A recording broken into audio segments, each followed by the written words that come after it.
Nimwambia leo naingia mtaani kufanya challenge na mtu akipatia anaondoka na shilingi 2000. Shehe, unaitwa nani? Naitwa Ya Musa. Ya Musa. Na wewe unaitwa nani? Naitwa Ibrahim. Bwana, mimi na challenge yangu hapa na mkiweza kupatia hii challenge kila mtu anaondoka na shilingi 2000. Mpo tayari kwa shilingi 2000? Tupo tayari. Shehe, uko tayari? Nipo tayari shehe. Asante sana. Wewe unavyohisi hii pasi inauzwa shilingi ngapi ofisini? Au unaweza kununua kwa shilingi ngapi hii pasi? Kampuni ni Alliance. Hii 50,000. 50,000. Wa kwanza akasema shilingi 50,000 hii pasi. Sasa mimi sitaki kuongezea pasi tu. Huyu nampa challenge ya shuka. Shehe, hii shuka unavyoiona dukani inaweza kauzwa shilingi ngapi?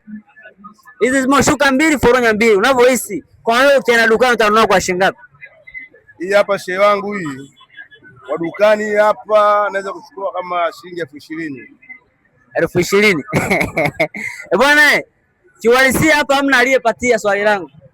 Wote wamechoma. Lakini sasa siwezi kuacha hivi kwa sababu wote ni washikaji zangu na wote ni wateja wapi wa Miracle Home Decoration siku zijazo. Sisi ni Miracle Home Decoration, tunapatikana Tandika, mtaa Mapipa, tupo karibu na NMB Bank branch mpya. Kwa sababu hili swali hamjapatia, mimi leo nitawapa ofa, au sio bwana? Kila mtu nitampa shilingi 1,000 kwa sababu si nimekosea, au mnasemaje?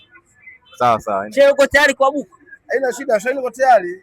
Bwana, Miracle Home Decoration tunathamini pesa ya mteja kila siku.